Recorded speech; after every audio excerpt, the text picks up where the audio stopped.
Newton's first law of motion states that objects in motion maintain that motion unless acted upon by an unbalanced force. An example of this would be if you were to kick a ball in space, it would keep going forever. The ball will not stop because there is no outside force working against it, like gravity or friction or air resistance.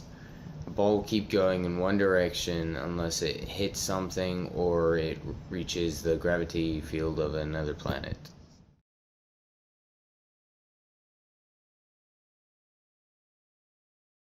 According to Newton, the amount of force that an object has, for example my hand, will be equal to the mass of my hand times the acceleration of my hand. So in this example, that will just be how fast my hand is going. For my example, I'll be using this kitty that I picked up from outside.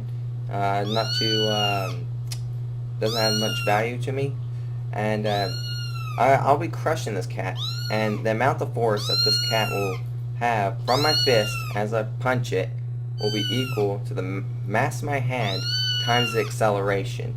So go ahead and punch it. Ooh.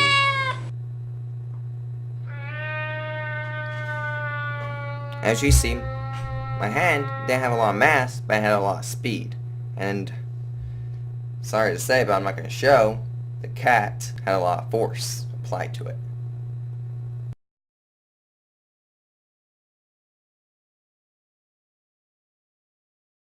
According to Newton's third law, every action has an equal and opposite reaction. So for example, if I was to use a gun, like so, if I was to shoot it like this, the reaction would not be well for me. Hopefully you see why. But now if I shot it like this, we all know that the recoil would be much better for me. The reason that Newton's third law comes into play here is because as the gun shoots the bullet out, the action of pushing the bullet forward will pull the gun back with the same amount of force, not the same action, but the same force. So that's why the gun doesn't move back at 1,000 miles an hour. Nah, I'm just kidding. It's a pellet gun. It's not a real gun.